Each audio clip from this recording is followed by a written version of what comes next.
Easy, no sudden moves. Let's just wait until it decides to get up again, okay, bud? We're gonna get through this. Love, Death, and Robots is this kind of creative jam session from artists around the world. This show is truly one of a kind. The only thing we can think of that even parallels it is Black Mirror. And even then, Love, Death, and Robots takes it all a million steps further. You ever seen anything like this?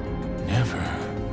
So today, we're taking a look at all the hurdles they had to jump over to get this animated masterpiece in shape. Number 1. The concept for the show was simple. The execution, less so. Creator Tim Miller wanted to do animation for adults. We want to show that animation is not just for kids. It's just a medium for storytelling.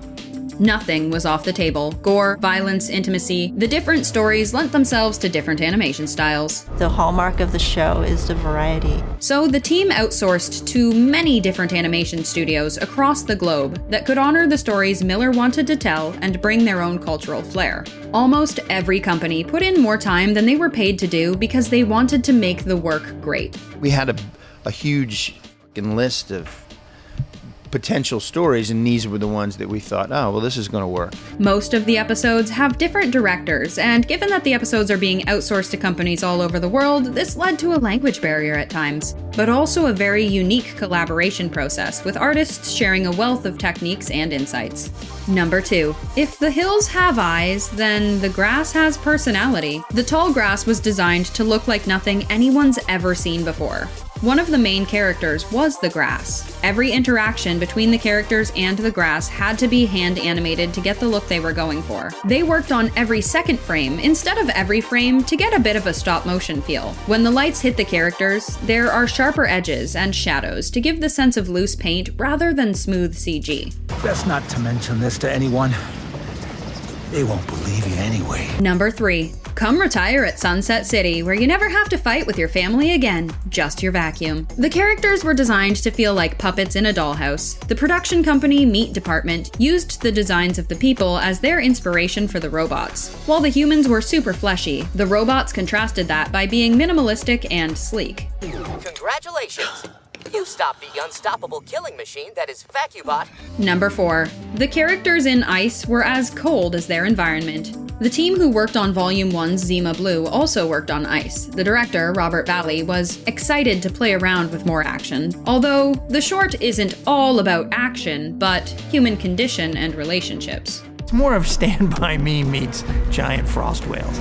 Number 5. You think actors kissing during COVID was challenging? Try motion capture on for size. The most challenging part of Snow in the Desert was creating the characters. The studio, Unit Image, scanned the actors for all of the expressions they could ever need, and recording the mocap for kissing in animation is incredibly tricky. The actors didn't touch each other. I mean, you know harm, unless harm is meant. Number 6. He sees you when you're sleeping. He knows when you're awake. Santa was always creepy. This was Love, Death, and Robots' first stop-motion short. There's a level of tactility you can't emulate. Creator Tim Miller absolutely hates Christmas, but after stumbling upon this story, he just had to include it. Miller loved messing with people's minds in this short. It wasn't all done with stop motion though. Their facial expressions and Santa's saliva were refined using CGI. Did you hear that? Number 7. You ain't got nothing if you don't have a character worth rooting for. The live action and animation is integrated so seamlessly you may have a hard time telling who is the real Michael B. Jordan and who is all CGI.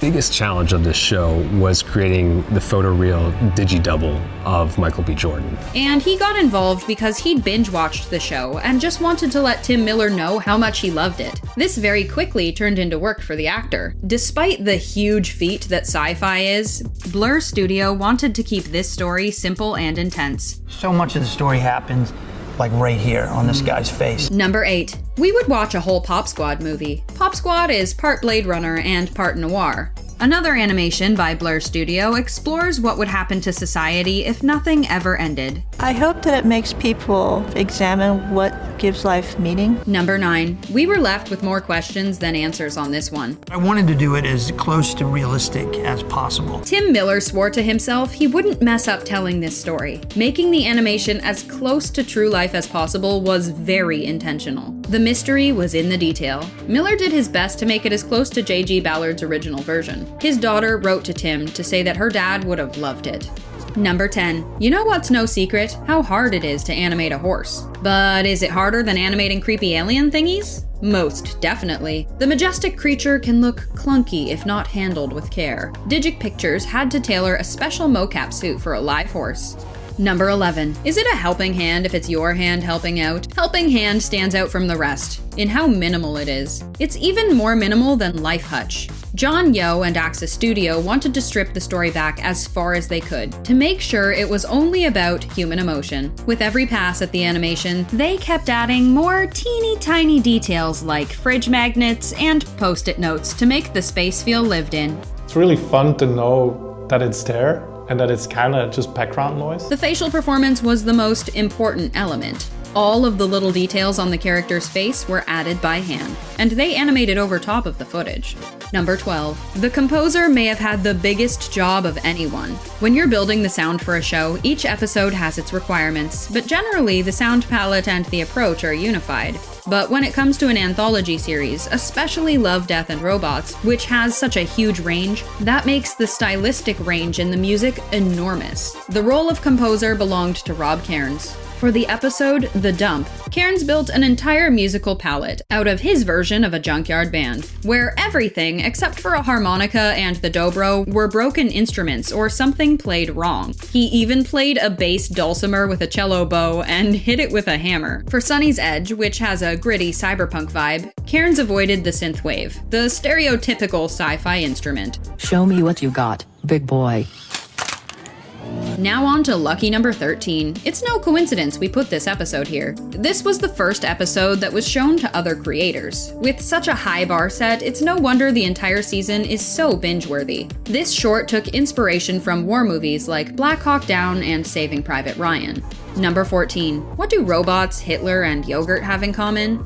They were the leads in John Scalzi's Animated. The source material was so over-the-top crazy, it was just embrace it and go for it. They enjoyed playing around with the different animation styles. Number 15. The rest of Volume 1 gets one big, huge honorable mention, because the show's range is too vast to just skip over an episode. More than any other creative endeavor, animation takes a village. So we're just taking a quick peek at what lies behind all of the incredible episodes we haven't already covered. Breathtaking. It's more beautiful than in the brochures. Animators need more outlets to animate for adults. It's truly just one medium of storytelling. And Love, Death, and Robots proves that there are animated adult stories to be explored. Do you have a favorite episode? 3 Robots is high on our list because that baby monitor is just too precious. But how about you? Let us know your favorite episode in the comments. And thanks for hanging out with us here at The Things.